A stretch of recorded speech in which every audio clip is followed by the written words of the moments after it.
সকালে ঘুম থেকে ওঠার পরে দেখলাম এরকম ঝুম বৃষ্টি নেমেছে। ঠান্ডা ঠান্ডা ওয়েদার, আসলে অনেক বেশি ভালো লাগছিল। হাই এভরিওয়ান, আসসালামু আলাইকুম, welcome to my channel Nadia Noor. যে যেখান থেকে আমার ভিডিওটা দেখছেন আশা করি সবাই ভালো আছেন। আলহামদুলিল্লাহ আমরাও ভালো আছি। সকাল সকাল বৃষ্টি হচ্ছিল, ওয়েদারটা অনেক বেশি সুন্দর ছিল। এত গরমের পরে একটু বৃষ্টি পেয়ে মন প্রাণ সব কিছুই জুড়ে গিয়েছে।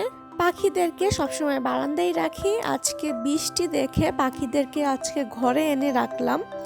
আর এদিকে বৃষ্টির দিনে আমি খিচুড়ি রান্না করছিলাম। বৃষ্টির দিনে খিচুড়ি খেতে আমার কাছে বেশ ভালো লাগে। আচ্ছা, আপনাদেরকে বৃষ্টির দিনে কোন খাবার খেতে বেশি ভালো লাগে আমাকে অবশ্যই কমেন্টে জানাবেন। আমার কাছে তো বোনা খিচুড়ি বা পাতলা খিচুড়ি দুইটা একটা হলেই চলে। আমার কাছে পোলাও, বিরিয়ানি এগুলো থেকে খিচুড়ি খেতেই সবচেয়ে বেশি ভালো লাগে। আজকের ওয়েদারটা যে এত বেশি সুন্দর, তাই ভাবলাম যে খিচুড়ি রান্না করে ফেলি। বৃষ্টির দিনে খিচুড়ি খেতে মজাই কিন্তু অন্যরকম। গত ভিডিওতে তাজনিম কিচেন এই আইডি থেকে আমাকে সবসময়ই আপু অনেক সুন্দর সুন্দর কমেন্ট করে, আমার ভিডিও দেখে। আমার কাছে অনেক বেশি ভালো লাগে ব্যাপারটা। আপুর জন্য অনেক অনেক ভালোবাসা রইল। এদিকে খিচুড়ি রান্না করতে করতে একটু বৃষ্টিও দেখছিলাম। সকাল সকাল আমার জন্য একটু চা বানিয়ে নিচ্ছিলাম। এটা ছিল কিটু ব্লু টি। এর আগে আমার কিটু গ্রিন কফিটা খাওয়া হয়েছে, কিন্তু ব্লু টিটাই ফার্স্ট টাইমই খাচ্ছি। টেস্টটা কেমন হবে জানি না। এর আগে যে কিটু গ্রিন টিটা খেয়েছিলাম সেটার টেস্ট আমার কাছে বেশি একটা ভালো লাগেনি। তো এবার ব্লু টিটা ট্রাই করে দেখি ভালো লাগে কিনা। কিটো গ্রিন টির থেকে আমার কাছে কিটো ব্লু টিটা একটু বেশি ভালো লেগেছে। গ্রিন টিটা খেতে অনেক একটু কি বলবো, বেশি একটা ভালো লাগেনি। ওজনটা অতিরিক্ত বেড়ে গেলে একদমই ভালো লাগে না, তাই আমি মাঝে মাঝে গ্রিন টি বা ব্লু টি খেয়ে থাকি। এদিকে এসে পড়েছি আমার বিছানার বেডশিটটা চেঞ্জ করার জন্য। আমার কয়েকদিন পর পর বেডশিট চেঞ্জ করতেই হয়, না হলে আমার একদমই ভালো লাগে না।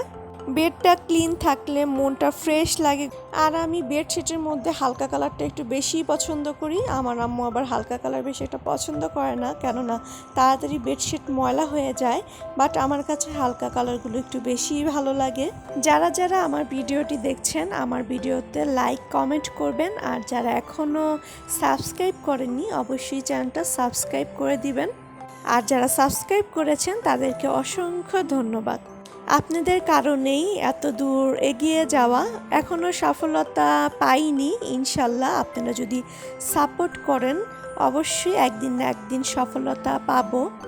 আগে তো ভাবতাম ইউটিউবিং মনে হয় অনেক সহজ একটা কাজ, ভিডিও করা আর ভয়েস দেওয়া, কিন্তু এই জিনিসটা মোটেও না। ভিডিও করতে গেলে অনেক কিছুর খেয়াল করতে হয়, সব কিছু দেখে শুনে ভিডিও করতে হয়। ঠিক মতন ভিডিও হচ্ছে কি না সেদিকে খেয়াল করতে হয়। আর যখন ভয়েস দেই সব কিছু চিন্তা ভাবনা করে তারপরে ভয়েস দিতে হয়। অনেক সময় ভাবি যে কি ভয়েস দিব, ভাবতে ভাবতে 4-5 দিন চলে যায়। তারপরে ভাবি না, আমার ভিডিওর ভয়েস দিয়ে ভিডিওটা কমপ্লিট করতে হবে।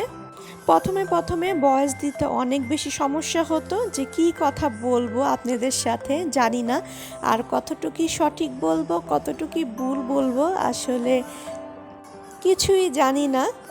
এখন করতে করতে একটু হলেও সাহস পাই, বাট মাঝে মাঝে মনে হয় যে কি ভয়েস দিব। অনেকে অনেক সুন্দর করে গুছিয়ে কথা বলতে পারে, বাট আমি কিন্তু এত সুন্দর করে গুছিয়ে কথা একদমই বলতে পারি না। কিন্তু শিখছি যেন গুছিয়ে আরও সুন্দর করে কথা বলতে পারি, আপনাদের মনে একটু হলেও জানি জায়গা নিতে পারি। ইনশাল্লাহ যেন খুব তাড়াতাড়ি সফলতা অর্জন করতে পারি। এদিকে আমার খিচুড়ি রান্না করা তো হয়ে গিয়েছে। খিচুড়ির সাথে আজকে ছিল ডিম বোনা, শুটকি ভর্তা, আর আমি এখানে আচার বানিয়েছিলাম সেটা নিয়ে নিচ্ছি। আচার কিন্তু অলমোস্ট শেষের দিকে, এক বয়ম পুরা শেষ। এবারে আচারটা অনেক বেশি মজা হয়েছে, তাই একটু পরে পরে ইচ্ছা হয় যে আচার খাই। তাই আচারটা এবার তাড়াতাড়ি শেষ হয়ে গিয়েছে, আরও আচার তৈরি করে রেখে দিতে হবে। আমার তো বৃষ্টির দিনে এরকম গরম গরম খিচুড়ির সাথে ডিম বোনা, আচার, শুটকি ভর্তা হলে তো আর কিছুই লাগে না। এখানে আমি কাঁচামরিচ নিয়েছিলাম, কিন্তু কাঁচামরিচ তো আমি একদমই খেতে পারি না, কিন্তু আজকে একটু কাঁচামরিচ খাওয়ার ট্রাই করব। আজকে খেতে খেতে বিদায় নিলাম। আল্লাহ হাফেজ, আসসালামু আলাইকুম।